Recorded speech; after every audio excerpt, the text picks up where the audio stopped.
দেখলাম সমঝোতার খাতিলে যে একটা বেগুন যেটার কিনা পরে কৃষকের কাছ থেকে 35 টাকা, ওইটা ঢাকা শহর আস্তে আস্তে ওইটার দাম পড়ে 100 টাকা। ওই যে সমঝোতা করে নেয় যে বাংলাদেশে এখন বর্তমানে এমন একটা আইন দরকার যে চাঁদা নিতে আসলে ড্রাইভারেরা গাড়ি ব্রেক না কইরা চাঁদাবাজের ওই রাস্তার উপরে ফিসা দিব, মানে একবার মাইরা দিব, এতে কোনো বিচার হইব না। এরকম একটা আইন বর্তমানে বাংলাদেশে খুবই জরুরি। যে সরকারে আসুক না কেন, যে সরকারে আসুক না কেন,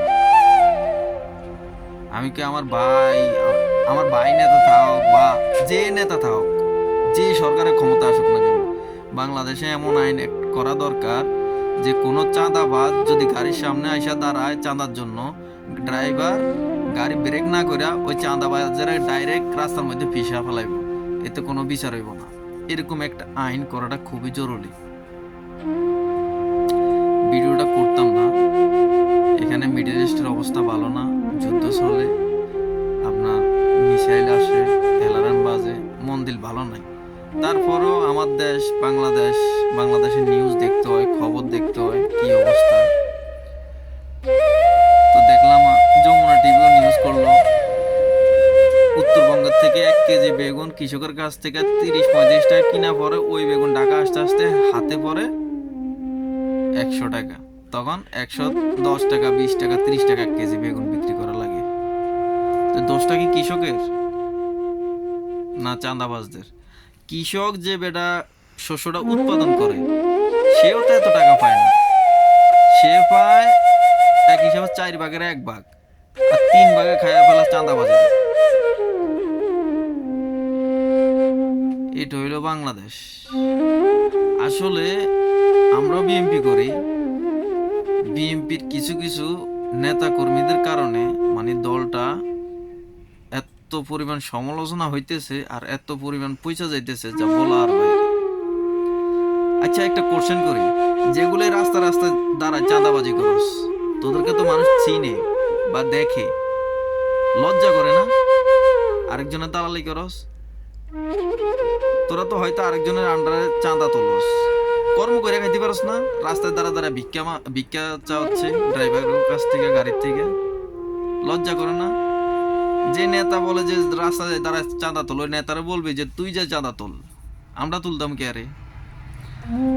বাংলাদেশের পুলিশে সাংবাদিকে জিজ্ঞাসা করছে যে আপনারা কি এটার প্রতি কোনো পদক্ষেপ নেবেন নাকি, বলতেছে হ্যাঁ এটা তো আমরা পদক্ষেপ নিব, আমাদের কাছে অভিযোগ আসলে আমরা অবশ্যই পদক্ষেপ নেব। আরে তোরা বাল ফালাস, থানায় বসে বসে বাল ফালাস, সরকার বেতন দেয় না? তো তোকে কাজ কি? বাংলাদেশ পুলিশের কাজ কি? অভিযোগ দেওয়া লাগবো কে? তোদের কাজে তো হইলো যে টহল দেওয়া, কোন জায়গা দুর্নীতি হইতেছে, কোন জায়গা ঘুষ বাণিজ্য হইতেছে, কোন জায়গা চাঁদাবাজি হইতেছে, এগুলা দেখা, এগুলা চেক করা। সাধারণ জনগণের পকেটের থেকে পয়সাটা সরকারে নিয়ে তোদেরকে যে বেতন দেয়, তোরা জনগণকে কি সেবাটা দেয়? তোদেরকে থানায় বসে বসে আঙ্গুল চুষতে বলছে? পুলিশে বলে না এটা তো হয় না, আমার কাছে অভিযোগ আসলে এটা আমি পদক্ষেপ নেব। তুই তুই পুলিশের সার্কি ভাই, সরকারি সার্কি ভাই, তোরা জনগণের গোলাম। তোদেরকে থানায় বসে আঙ্গুল ছুঁতে বলে নাই, বলছে টহল দেওয়ার জন্য, কোন জায়গায় দুর্নীতি চলে, কোন জায়গায় অনিয়ম চলে, এগুলো দেখার জন্য। জনগণের রাস্তায় টাকা দিব, তোদেরকেও এসে টাকা দিব, থানায় পুলিশের কাছে আসলো হরানি হইব। জনগণ তো এত ঠেকা যায় না রে ভাই। জনগণ যাই থানায় অভিযোগ দেওয়া লাগবে কি লেগা? পুলিশের কাজটা কি? পুলিশের কাজটাই তো জনগণকে সেভ করা, জনগণের জান মাল এগুলোর হেফাজত করা। অভিযোগ দেওয়া লাগবে কি লেগা? রমজান মাস, বাংলাদেশের যারা চাঁদাবাজি করে, চাঁদাবাজ, এদেরকে আল্লাহ হেদায়েত করো। নাহলে চিন্তা করেন, 1 কেজি তরকারির দাম যদি কৃষকের থেকে 35 টাকা পড়ে, যদি চাঁদাবাজি না থাকে, তাহলে গাড়ি ভাড়া ধরেন একটা মাল ঢাকা এসে পৌঁছাইতে কেজিতে আরো 5 টাকা, তার মানে 40 টাকা। 45 টাকাতে সাধারণ জনগণ কিনা খাইতে পারবো, 5 টাকা যারা কিনে আনে লাভ করবো কেজিতে। কিন্তু ওই মালটার দাম পড়তেছে 115 টাকা, 20 টাকা, 30 টাকা, 30 টাকা। চিন্তা করছেন কতটুকু ডিফারেন্স? আল্লাহ এসব চাঁদাবাজদেরকে হেদায়েত দান করুক, আমরা বলি, দোয়া করি আল্লাহ তাদেরকে হেদায়েত করুক। আর রাস্তায় কিন্তু চাঁদাবাজি করে আমার মতো আপনার মতো সাধারণ ভাই বা সাধারণ মানুষ।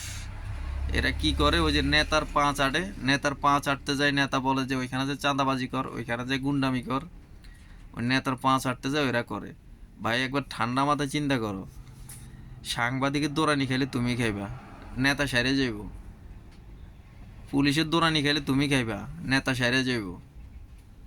তার চেয়ে ভালো কর্ম করো, হালাল উপার্জন করো, হালালভাবে জীবনযাপন করো, নিজের স্ত্রী সন্তান ফ্যামিলিরে হালাল খাবার দাও, হালাল খাইতে চেষ্টা করো, ওই হারাম খাওয়ার দরকার নাই। ওই যে উত্তরবঙ্গে চাঁদাবাজারে ধরছে, পরে বলছে যে চাঁদার টাকা তো আমরা নিই না, অমুকেন এক নেতার নাম বলছে। সাংবাদিকরা ফোন দিছে নেতা, বলছে না আমার নামে তো চাঁদা উঠায় না, এটা কার নাম উঠে আমি তো মানা করে দিছি, এরা কেন উঠাইতেছে এটা আমি তো জানি না। তো ধরছে কারে, ওই হারামজাদার, যে হারামজাদা চাঁদা উঠা, নেতার তো সারিয়া গেছে, নেতা বলতেছে আমি জানি না। কি হইলো? একবার ঠান্ডা মাথায়, এটা সাধারণ জ্ঞান রে ভাই।